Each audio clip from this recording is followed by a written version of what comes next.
Hello, everyone, and welcome. We're going to give all of our attendees a chance to filter in. We can take a moment or two. So while we're waiting, feel free to let us know where you're joining from in the chat. I, of course, am in Washington, D.C., as is my colleague who you will see in the chat. So where are you all joining from?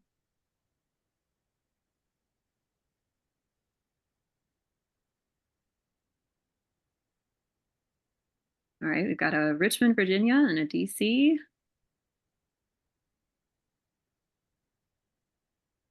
We've got a Georgia. Chencia is joining us from Georgia. No, sorry. Chencia is joining us from Houston. Karmen's joining us from Louisiana at the moment. We've got another Houston. Our dear friend Susie Demond is in the chat. Hi, Susie.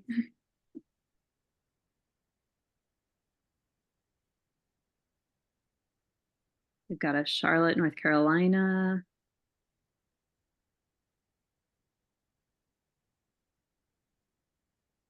All right, it seems like we've got a good number of people here. So I will go ahead and get us started. Hello, everyone, and welcome.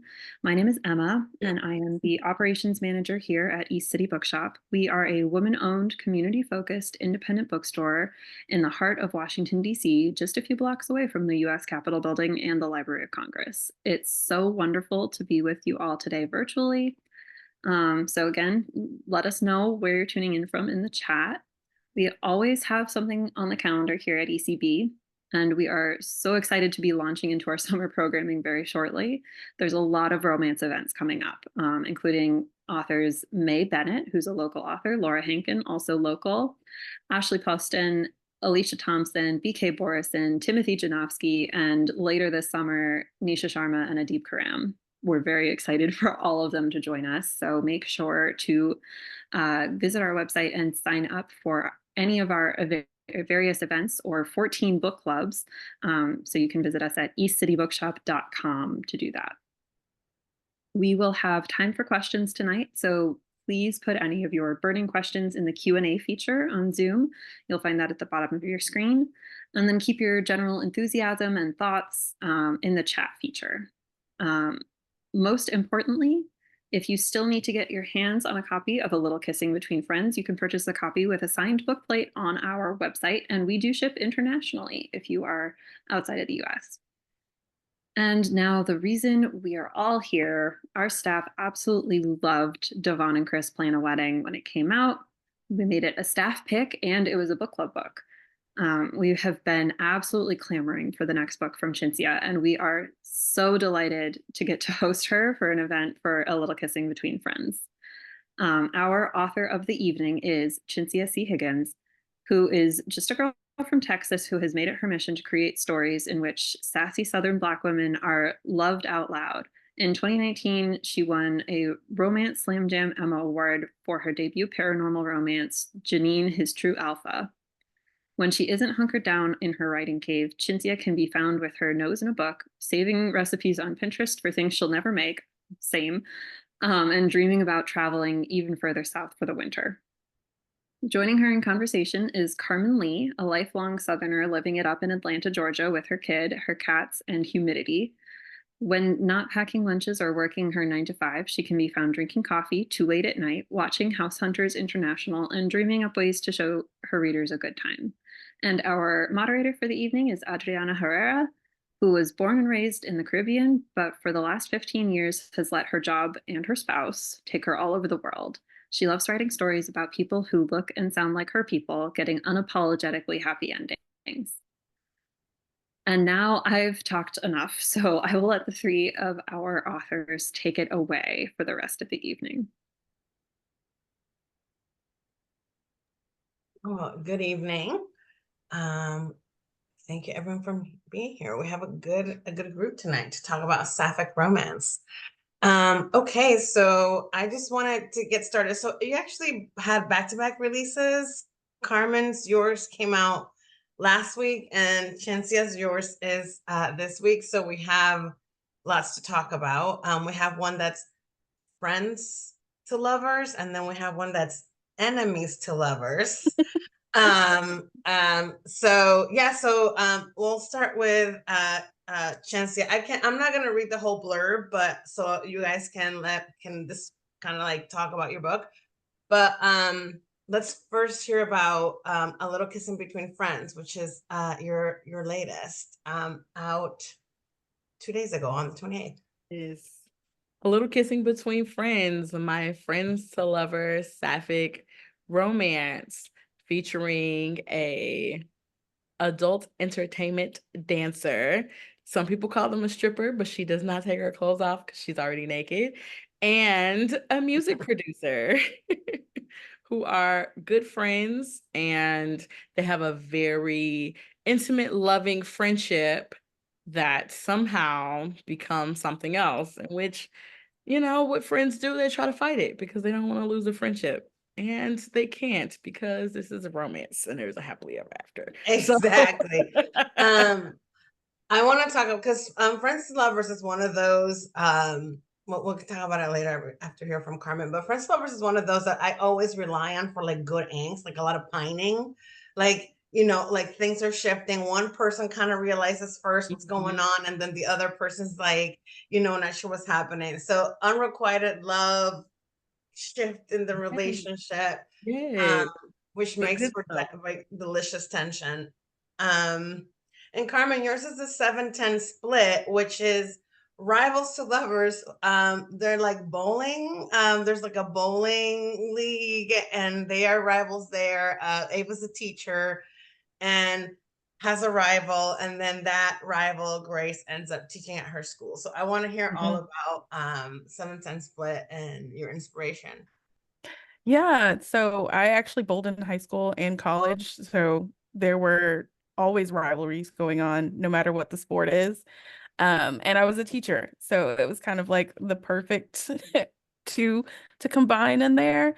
Um, it's not autobiographical, so I don't have a bowling rival that I, ended up falling for or anything like that.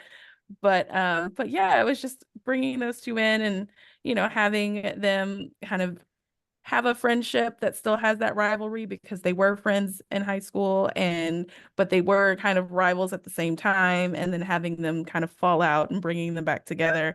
It was just really fun to kind of play around with how would that work out, because now not only are they rivals, they were friends. Now they have to teach together and they have to coach together.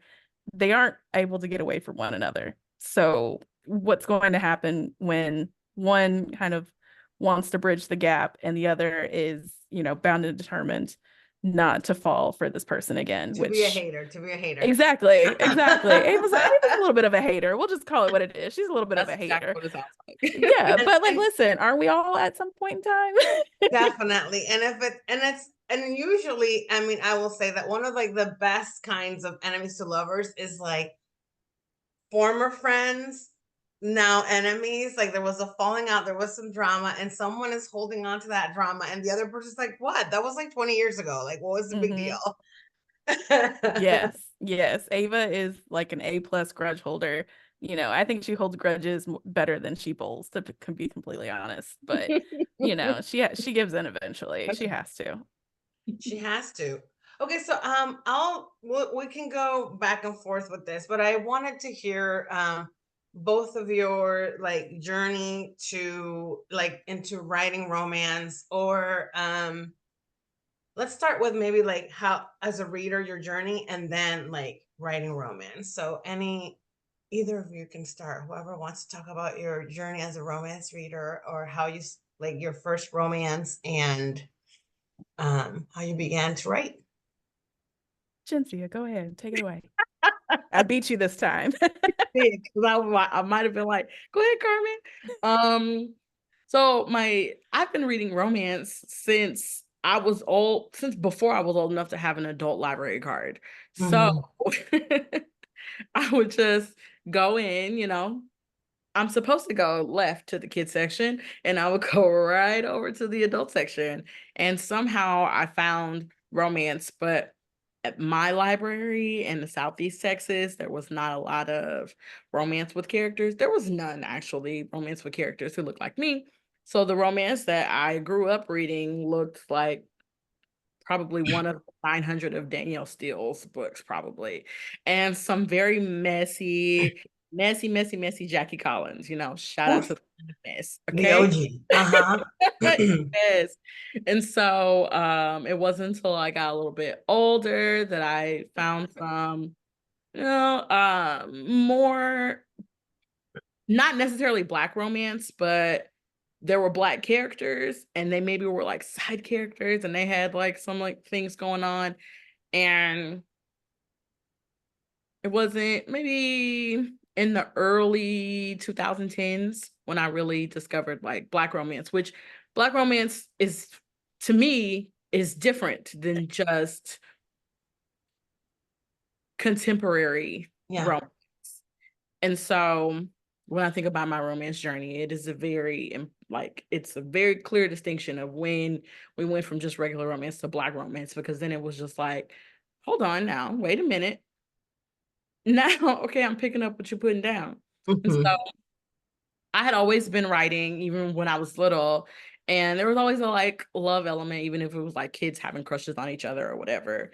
But it wasn't romance until even before I discovered like indie Black romance on Kindle, but it became romance. It was like, I'm tired of of reading book after book after book of no Black people, and well, long before Kindle was a thing. And I was like, maybe I should start writing something, because I was always writing anyway. Right. So that's how I started, girl. I just started writing, sending chapters to my coworkers. Mm. Can I ask how, like, do you remember like the first queer romance that you read?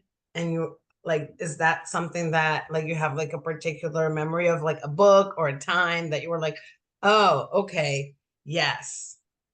I do.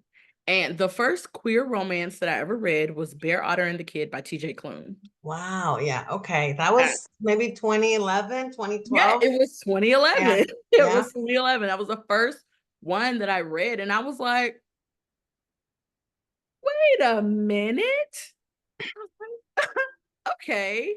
And so even though there were no Black people in it, it was still like, okay, these are queer Yeah. people, even though Bear was having a hard time. He was like, I'm not, am I this? I don't think so. But still, I could see like, okay, this feels comfortable for me in that space. It doesn't have all of the intersections, but it is not just het romance. Yeah, and it does, like as you said, like Black romance Mhm. feels like a different cadence to it. There's a different texture to it, Mhm. and it's the same with queer romance. Like Oh it's yeah. just it's a different story than a straight uh people romance. Yeah, exactly. So Carmen, same question to you. Your romance reading journey, writing. Yeah, I think I don't even know the first. No, I take that back. I know the first books I was reading, and similar to Chintzia, I probably shouldn't have been in that section. I probably shouldn't have been in that section reading them.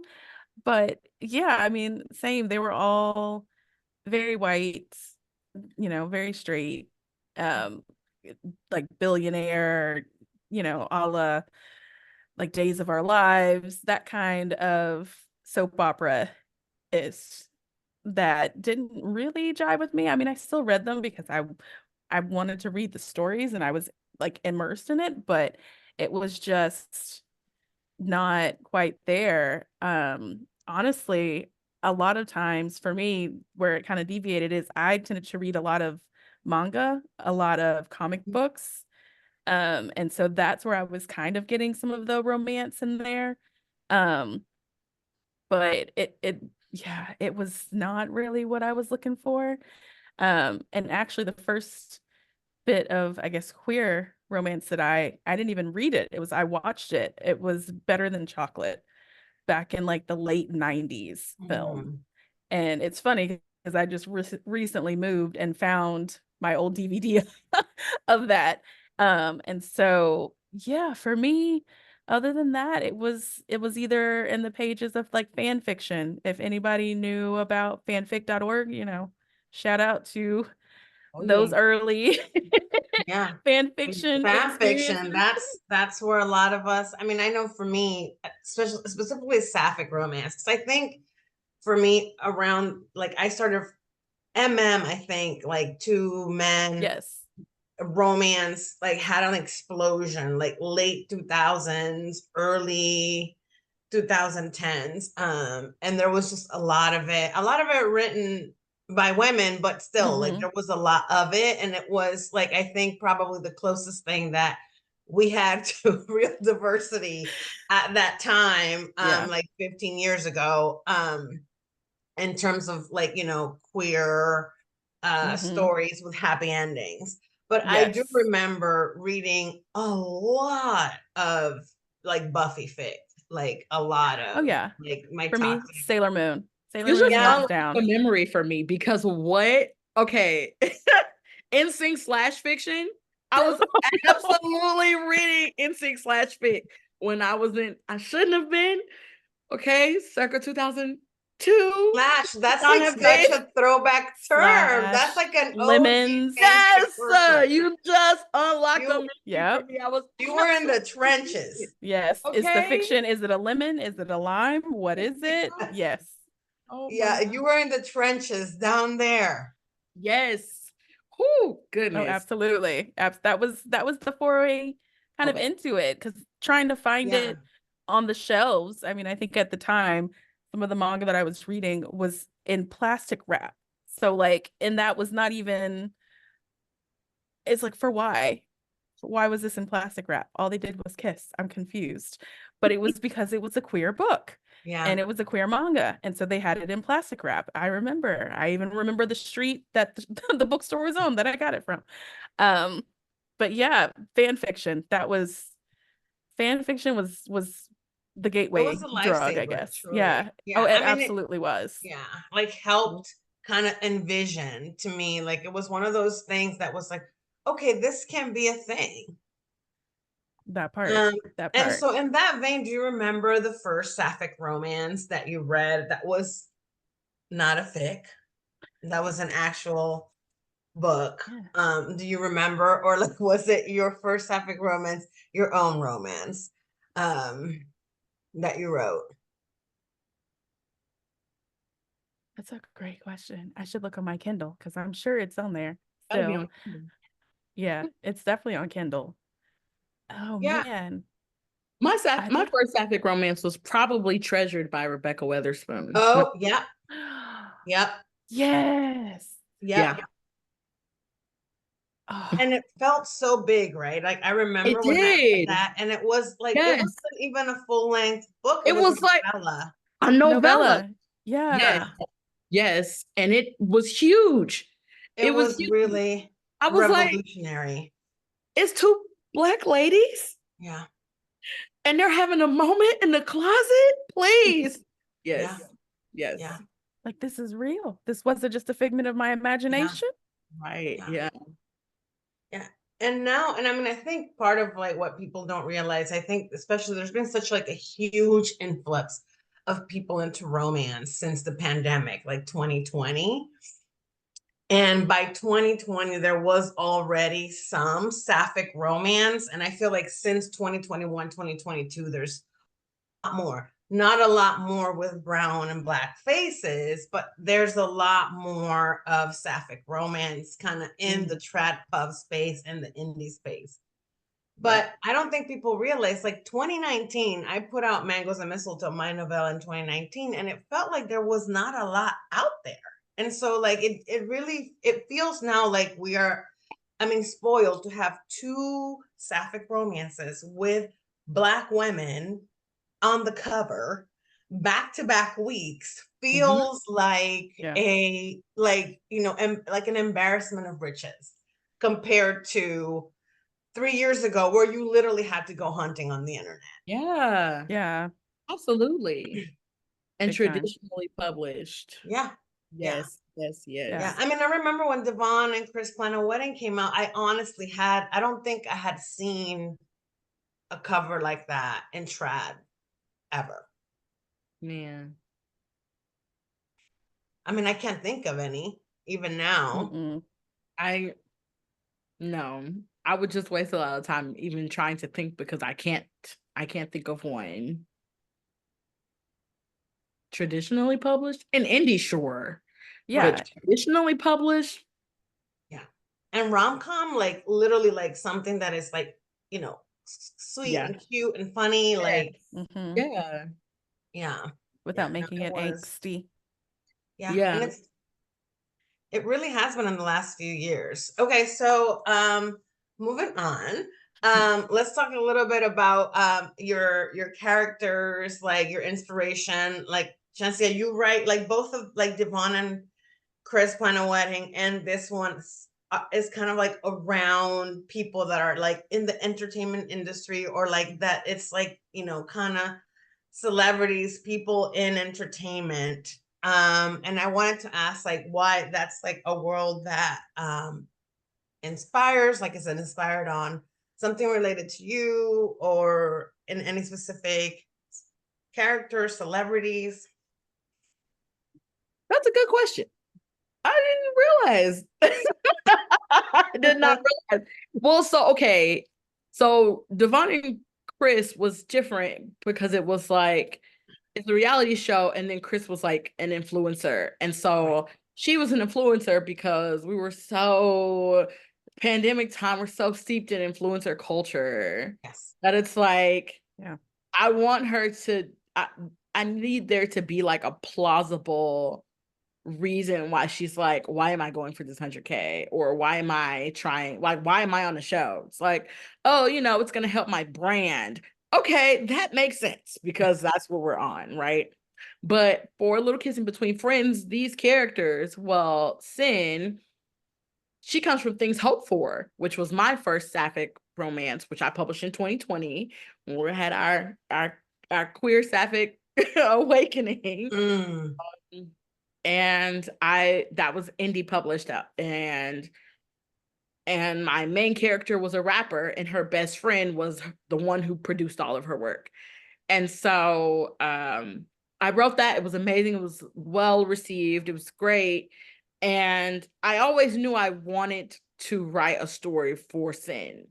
And I was like, I don't know, but maybe one day, as I'm not really a like everybody in the friend group gets a book type of person. I could be. Let me not say never. We talked about this.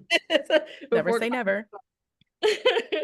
I'm not saying that it's something I won't do. It's just something that so far hasn't happened. Now I'll do friends. Yes. So I was like, okay, let homie go. You know who?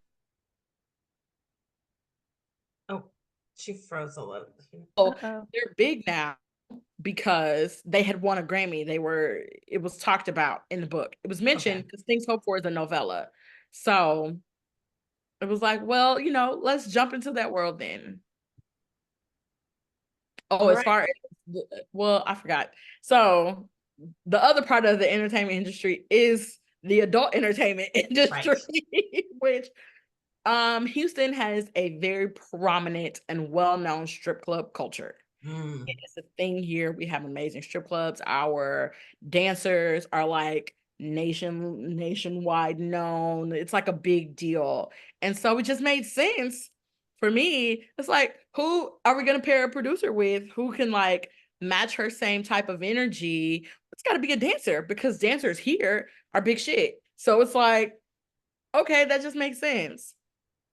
And I love that like both in Devon and Chris and in this one you have like a person who's like body type, like a curvy fat woman whose body type is what makes her popular and like desirable to her audience.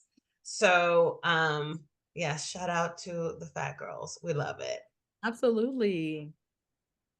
And Karmen, what I wanted to hear a little bit more about this. It is part of a series. The 7-10 split is part of the Peach Blossom series, and this is the first book. So, yeah, tell us that inspiration. You said that you were a teacher, so obviously, Yeah. but like Peach Blossom and what inspired it. Yeah. So yes, I was a teacher for a few years, and the world of being a teacher, and Chintzia probably knows too, having taught before, it's you could write you could have a never-ending series on the mishaps of what goes on in not even just a classroom, but a school building, period. And so just bringing some of that in, getting a little teacher love in there. I think same during the pandemic, teachers were getting a bad rap. They always do. It is what it is.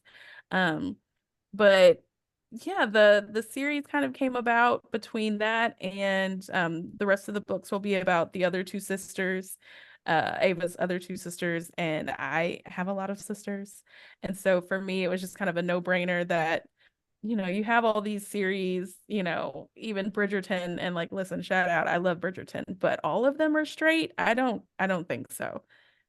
If they are, then all of these sisters are queer. I don't make the rules. Statistically, it's not possible for all of It them to doesn't be make straight. It's sense. just statistics. Yeah. It's just You know, numbers. someone has a gay cousin. Like, make it make sense. And Yeah. so, I even had a moment with some of my writing friends when I was like, does it make sense if there are three sisters that they're all queer? And they're like, why not? They make siblings that are all straight. Just do it. And I was like, you know what? You're right. I'm gonna do it. So, and it's gonna be in a small town, the type of small town that I've always wanted to find, where, it's progressive. Nobody even bats an eye. The entire town is in on trying to get these two teachers together, and no one ever questions, should we do this? Should we not? Anything like that. And so, yeah, I just kind of wanted to bring in all the things that I enjoy: bowling, sibling banter, rivalry, small towns that are actually progressive, and living in the South, because the South is what I know. And girls kissing, like it's all there. Of Um, course. and I want to just also shout out to Avid Elementary, which I think has given me Yes. personally, and I know many others, like just an appetite for school shenanigans, Oh, yeah. like You can't with go like wrong with school diverse shenanigans. cast, like black and brown people. So I personally I am excited about more teacher romances in schools where there's black and brown people. So I am Yes. very, very excited about this development. Another thing I wanted to ask, like when you mentioned Karmen, like can three sisters be gay? I think one of the things that I love a lot about writing sapphic romance specifically, is that I feel like women are just a lot more fluid in terms of their sexuality and what they want and their awakenings. I'm Gen X. I'm like in my 40s. And I know for me, like it's a very different journey in terms of Mm, like how I think about my sexuality, how I discovered it, how I present it to myself and to the world, than as a Latina, as a Black woman, than, for example, a 19-year-old, 20-year-old Gen Zer, which is more like implicit, like, yeah, we're all gay. Like it's more like for us, like, it was really like a journey, right, for a lot of us in terms of like how we live in this body that is a lot of different things. And mhm. so I just wanted to hear your thoughts, or why it's important to you to be writing Black women falling in love. Chancellor, you specifically are writing women in bigger bodies, and yeah, why that matters to you, because it is a choice, okay? Like writing Black fat women falling in love and getting happily ever afters in this economy is a choice that we make with intention and conviction. Absolutely. You are Yeah. not wrong. And I'm very intentional about it.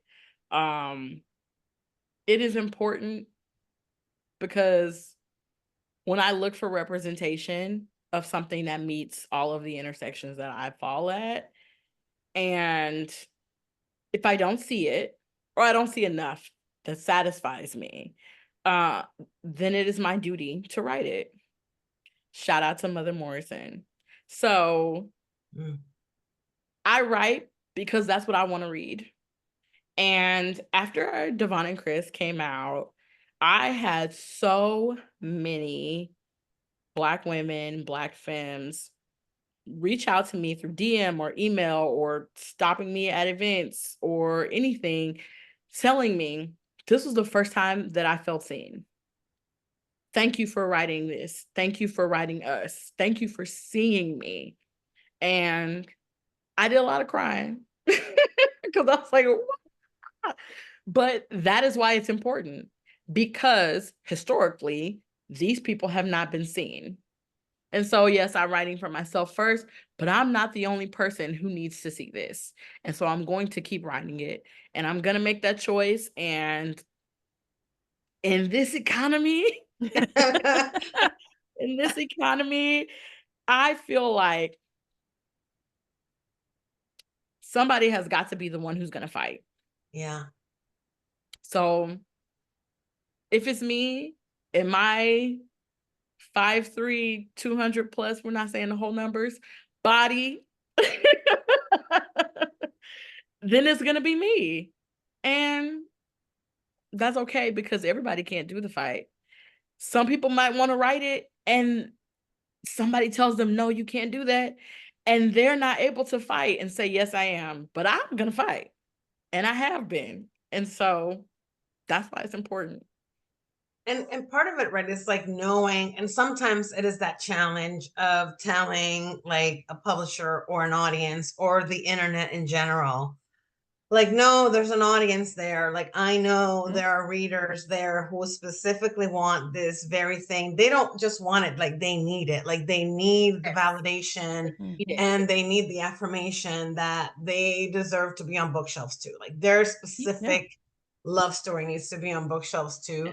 And it is, sometimes it feels like we're out here just like swimming against the current, but we know, like, right, like the impact of it and those emails, like, and you know, like it's like the same for all of us, like having people be like, I've never read, and we're like, yeah, we know, because like until we wrote it, we didn't have a lot to pick from. Like there's just not a lot of it out there. There is, of course, but compared to other kind of representation, like specifically Black queer women, is still something that is just not enough of out there. So Karmen.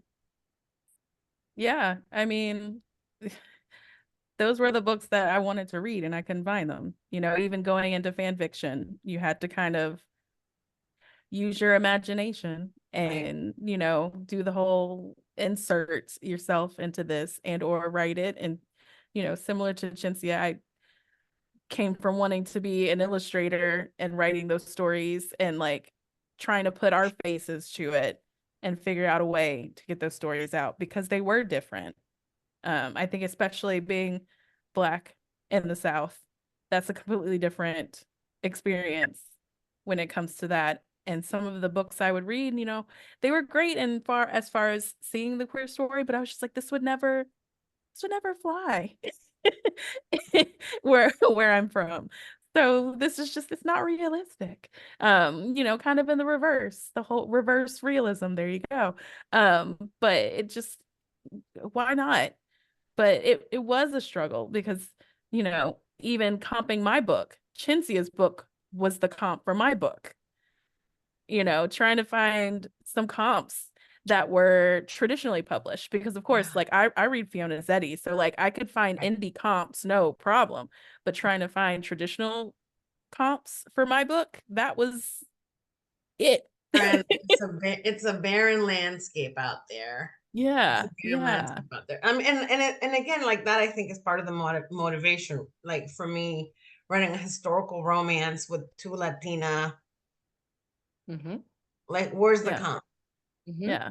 So it is like part of the motivation to write is just the fact that like we know for a fact, because we've been looking for it, that there's not that much that we can even point to in terms of traditional publishing to see that representation. I also wanted to ask, because we're coming up like on the time to go to Q&A. I want two things. Since these romances have pretty like specific tropes, friends to lovers, friends to enemies to lovers. I wanted to know, what are your favorite tropes to read? What are your favorite tropes to write? And if you could recommend a book you've read recently that you really loved. Hmm. Well, my number one favorite trope is marriage of convenience. That is, Much. love it. I love it. Marriage convenience. Also forced proximity. Also, it's one of my favorites. Um, a book I read recently. So I've been on deadline, so I actually have not read anything recently. But one of my favorite books that have the marriage of convenience trope, one of my favorites is Let Me For You by Alexandria House. Ooh, okay, so we're gonna do this Alexandria House moment. Then we're gonna need more time on this conversation. You can do it because I'm seated for that conversation, okay?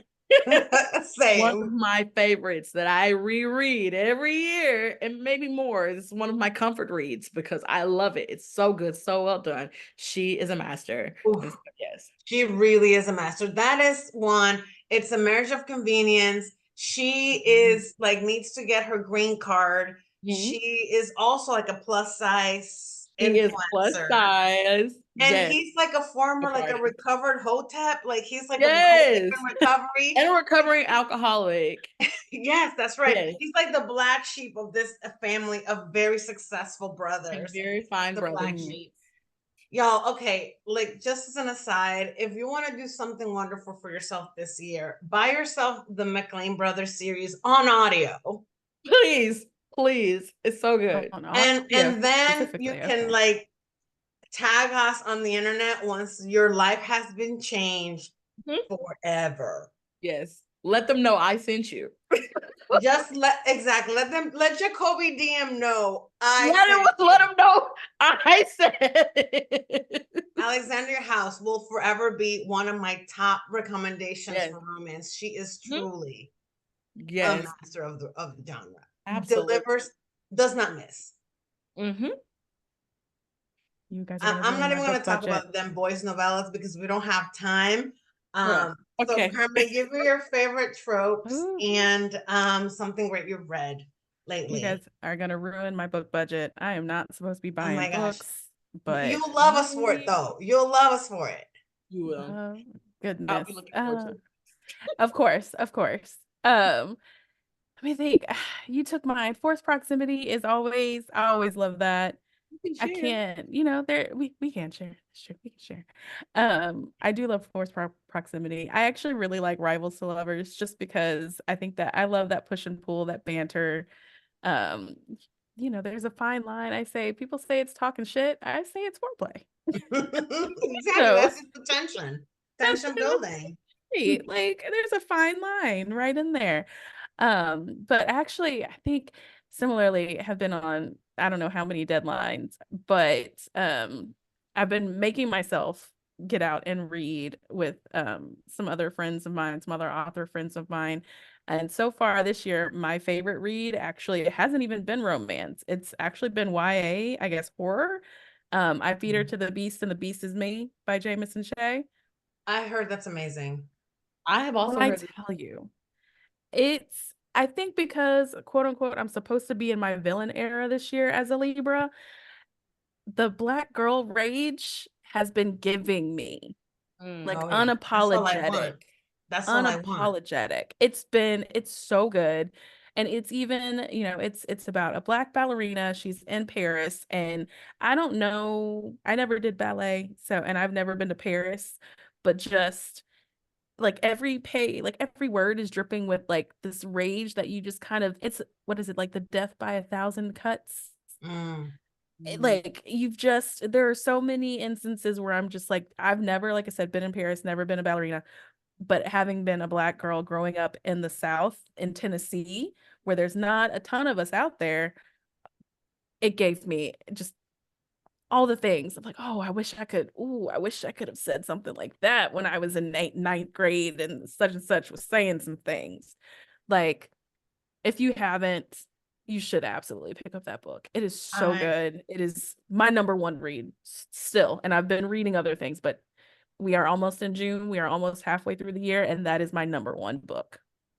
I'm going to read it. Mine, I'm gonna have to say mine because I love this book and I will talk about it forever. A Love Song for Ricky Wilde by Tia Williams That's on my list. is just phenomenal. It's a little speculative fiction, a little bit of like magic realism. It reads like a fairy tale. It is just really, really, really, really great. Okay, let's get to these questions because we don't want to. So let's start with this one. Okay, so what is the character that you relate to the most and why? Either of you can start. A character that I wrote? Okay, let me think. In this book or In just this like book, yeah, or In this any. book, okay. What character? character you can most relate to and why? I chose this book because it's like the most recent of my books that I have read, so it's like the closest to my mind. A character in this book that I relate to the most. We'll go with Juicy. Single mom. Okay. A little bit of a, you know, balancing your life, Yeah. being a mother, and, being fine. I relate to that. So There you go. Trying to do it all. Own it. Absolutely.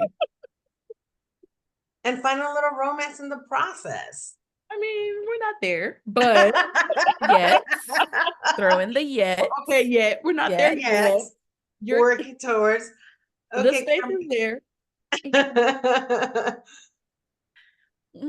Probably Grace. I mean, with Ava, I'm definitely a world-class grudge holder sometimes myself, but just probably Grace when it comes to just getting to a certain period in your life and just thinking, is this where I really wanted things to go? Is this where I wanted it to be? And so, I think that's where I am. I think you get to a certain time. I'm almost 40. And so now I'm like, what am I doing? Am I where I want it to be? Did I get things to where I want it to be? So probably Grace. Like I said, I don't have any, rivals to lovers in my life that I know of, but we'll leave it open just in case. Not open for rivals. You never know. You might have made somebody angry and didn't even realize it. So we have another question from M. If your book was made into a movie and you could have an author cameo, what scene would you want to be in? That's a great question. Ooh. Well, I know what scene I want to be in. I want to be in the first scene where Juicy is at Sanity dancing to the song that Sin has produced in the beginning of the book, because she had the whole audience captivated and everybody was losing their minds and throwing money. And I just want to be in the building. I want to see this lady climb to the top of the pole and then slide down and not hit the ground and come down in the split. That's where I would like to be. And I would like to be sitting close to the stage. love it. I want this for you. Who do we call? Who do we call? Who do we call? Oh, where do I send my email? I can see that in my mind. Yes. Same. Yes. Oh man, I probably would want to be Miss P because she was just right up in there at the grocery store and she was just kind of like egging them on, like, oh, have you seen such and such lately? What's going on? Because I feel like that's probably me. And maybe that's just the middle child in me, just kind of egging on both sides to figure out, like, did you see Ava? her hair was looking nice. What do you think? She's behind you. Oh, I'm just kidding. But why'd you turn around? What's going on?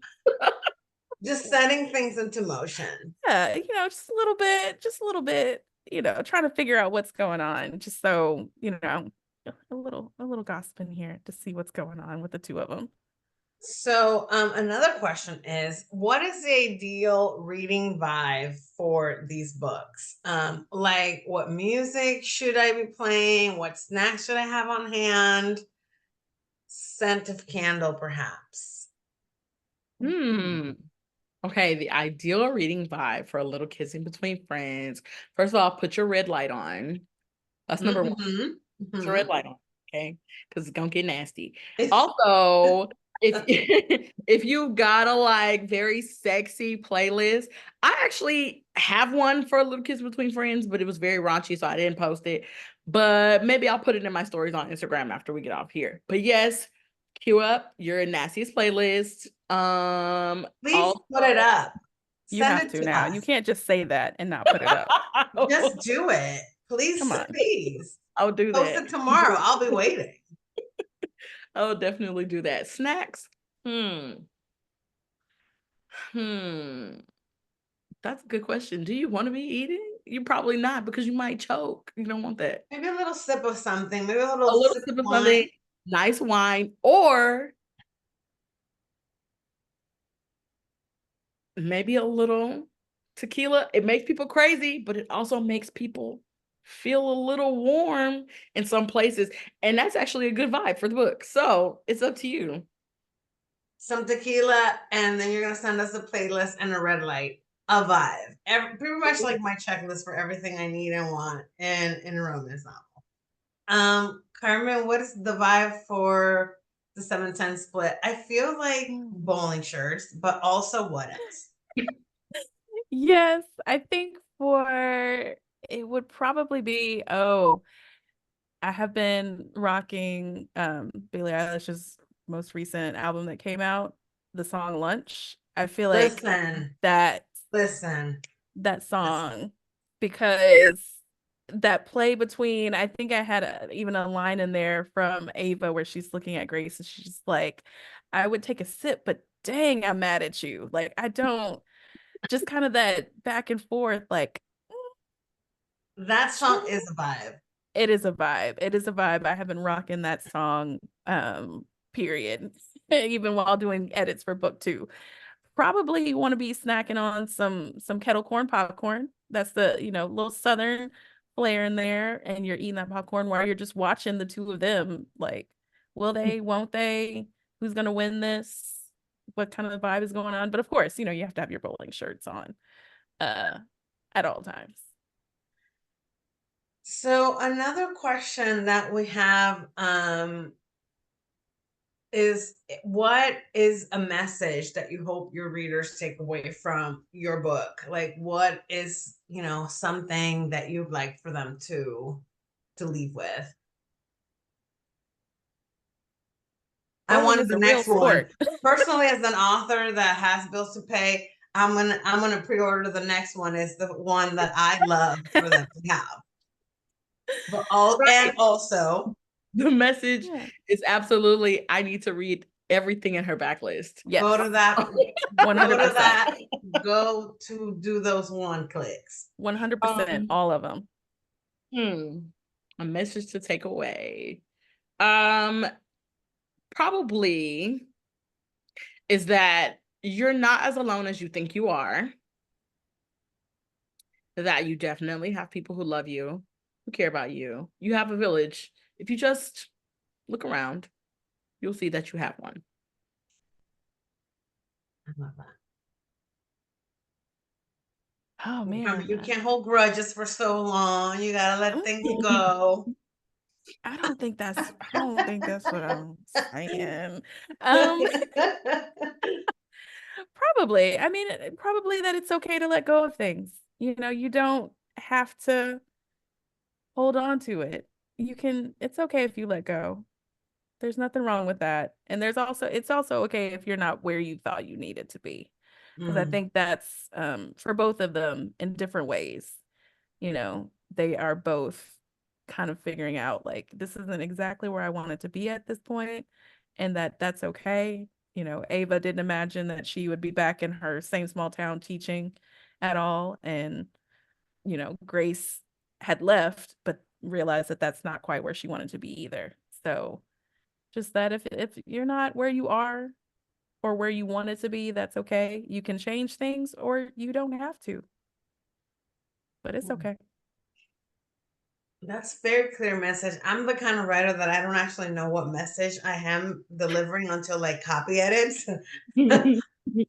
Like usually by the time I have to talk about the book, I know, but yours are both like very clear and amazing messages. Okay, so I have one more question, and then I'm gonna ask you the last thing is like what you're working on next. But this question parlays very nicely into that. Is what's another book from your catalog or your backlist that you suggest someone to read?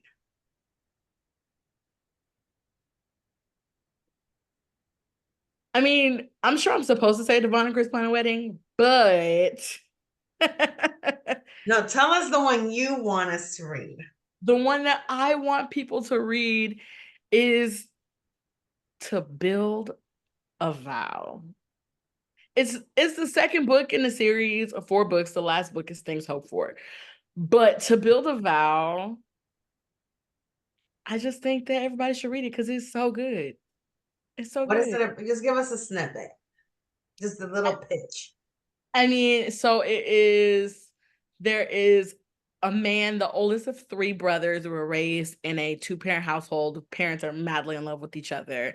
And this is what he's always wanted his entire life. And he fell in love with a girl in college and decided the moment he saw her that she was his wife. And she is a raging feminist who doesn't believe in marriage until queer people can also get married, which it had not happened legally, and they still have built this life together, and some kind of magical realism, fantastical things begin to happen that really make the 2 of them think about the ideologies that they have and the love that they have for one another and what they really want to do in their life. All right, I'm in. I'm in. How about you, Carmen? What do you recommend for someone that wants to know more of your work? Oh man, that's a great question. Dang. Okay. Um, Probably, I think maybe Passion Over Power. It's not a sapphic one, but it's once again 2 Black queer characters. Specifically, both of them are bisexual. I think I enjoy that one as well because, you know, kind of the same way that we don't see a whole lot of Black queer women with loving each other in romance, the same for Black queer men, specifically men who are bisexual. And that there's no, you know, that nothing in the book, at least for the 2 main characters, she's not like, oh, but like, are you sure? You know, those little questions. So Yeah. I think that one, it definitely also has some A-class pining in there because he's been pining after, you know, old girl for a while.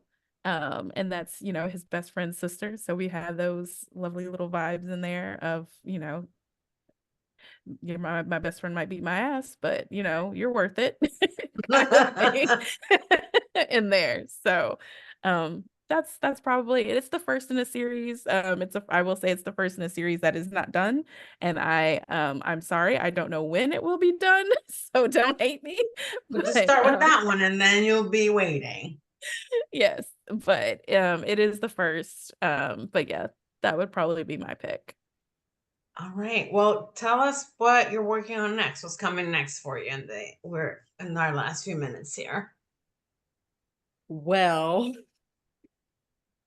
I am working on a story about these queer people.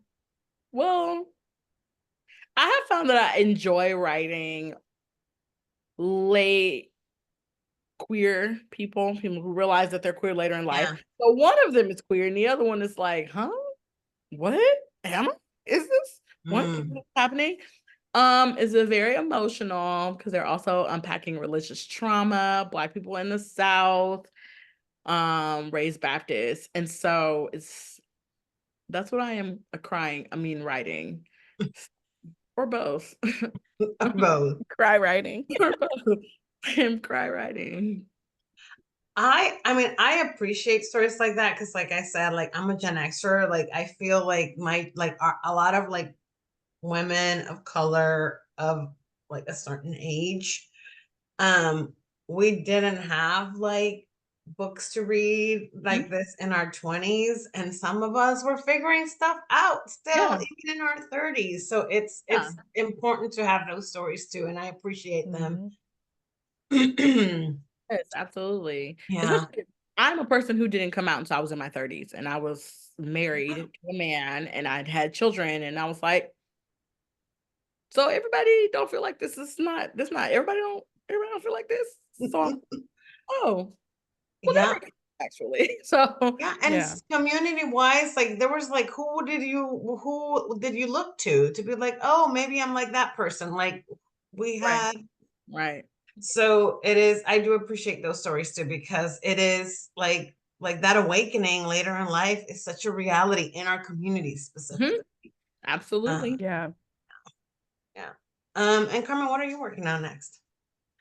So I'm supposed to be working on edits for book two. I say supposed to. I am working on edits for book two. For Vinny's story. Vinny's the youngest sister, and then I'll be writing book three, which segues perfectly because one of the themes in that book is one of the main characters who was married to a man, has a kid, and came out later in life and trying to navigate that in her 30s and being like, how does this work? Mhm. Why are these dates going so terribly? What have I missed? Mhm. Um, so, Chencia, I may be calling you and just being like, did this happen for you? Because it happened for me, kind of thing.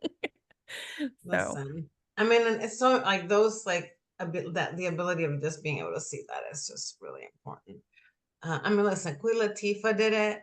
Jay-Z's mom did it. Mhm. Like those are important stories. We are out of time. Exactly 8:29. Thank you so much for everyone that joined us in this amazing conversation. I hope that you are leaving this conversation to go immediately by the 710 split and a little kiss in between friends and all of their other backlist. Thank you and congratulations on your new releases. Thank you so thank much. This you. was great. This was so much fun. Yeah. Yeah, this has been such a great conversation. We're so happy to have hosted the three of you. Make sure to check out the chat for links to these three amazing authors' books. Adriana has not been promoting her own books, but her books are great as well, and you should definitely check them out. And also make sure to head to our website, eastcitybookshop.com/events to check out the rest of our upcoming events. We have plenty of virtual events, or even our in-store events usually have a virtual option associated with them. So even if you're not in the DC area, you can still join us for our great author conversations. Our events are made possible uh, mostly due to your book purchases. So we really appreciate it when you buy your books through us and show both us and these authors your support. So thank you again for our three authors tonight, and also for everyone in the chat who has joined us. This has been so much fun, and goodbye.